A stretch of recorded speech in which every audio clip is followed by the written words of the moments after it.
ছাত্রদলের বিপি প্রার্থী আবিদ ভোট কেন্দ্রে প্রবেশ করে আচরণবিধি লঙ্ঘন করেছে, যেটি বলা হয়েছে এটি এক ধরনের ভুল তথ্য বলে আমরা মনে করি।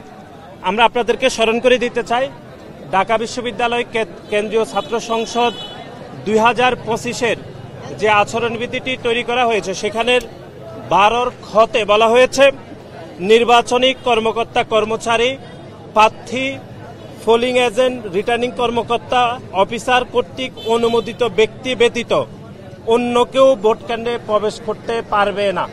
সুতরাং আমাদের বাংলাদেশ জাতীয়তাবাদী ছাত্রদল সমর্থিত প্যানেলের বিপি প্রার্থী আবিদুল ইসলাম হচ্ছে আমাদের একজন প্রার্থী। সুতরাং প্রার্থী যে কোনো ভোট কেন্দ্রে প্রবেশের পূর্ণ অধিকার রয়েছে এবং আইনেও সেটি বলা হয়েছে। এবং একই সাথে আবিদ গণমাধ্যমকে নিজেও বলেছেন যে রিটার্নিং কর্মকর্তার অনুমতি নিয়ে তিনি ভোট কেন্দ্রে প্রবেশ করেছেন, যা আইনও দেওয়া রয়েছে যে ঢাকা বিশ্ববিদ্যালয় ছাত্র সংসদ নির্বাচন 2025 12 খতে সেটি স্পষ্টভাবে উল্লেখ রয়েছে যে এখানে আবিদ ভোট কেন্দ্রে প্রবেশ করতে পারবে।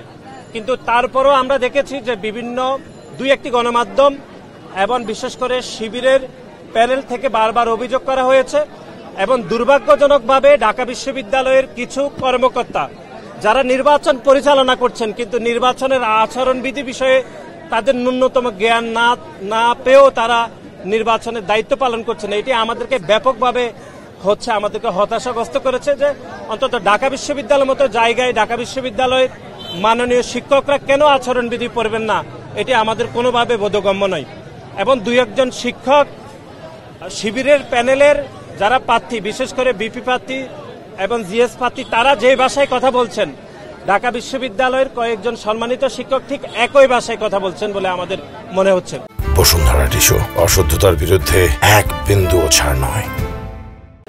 এবং শিবিরের পক্ষ থেকে আজকে অভিযোগ করা হয়েছে যে বাংলাদেশ জাতীয়তাবাদী ছাত্রদল যে 100 মিটারের মধ্যে আমরা যে প্যানেল সিটগুলো বিতরণ করছি তারা এটি অভিযোগ করেছে। অথচ আপনারা দেখেন, আমরা এর আগেও দেখিয়েছি যে তারা গত কয়েকদিন ধরে গুপ্তভাবে ঢাকা বিশ্ববিদ্যালয়ের শিক্ষার্থীদের পকেটে, ঢাকা বিশ্ববিদ্যালয়ের শিক্ষার্থীদের হাতে তারা এই গোপন প্যানেলটি তারা কিন্তু দিচ্ছে।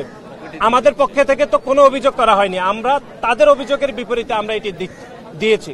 সুতরাং আমরা মনে করি ঢাকা বিশ্ববিদ্যালয় যেহেতু এখানে 39টি ভোট দিতে হবে, শিক্ষার্থীরা হয়তো ভোট কেন্দ্রে গিয়ে সংখ্যা বলে যেতে পারে, সেই জন্য আমরা মনে করি এটি শিক্ষার্থীদের সহায়তার জন্য বিভিন্ন প্যানেল তারা যে কোনো প্যানেল দিতে পারে, এটি আচরণবিধির কোনো লঙ্ঘন হবে না বলে আমরা মনে করি।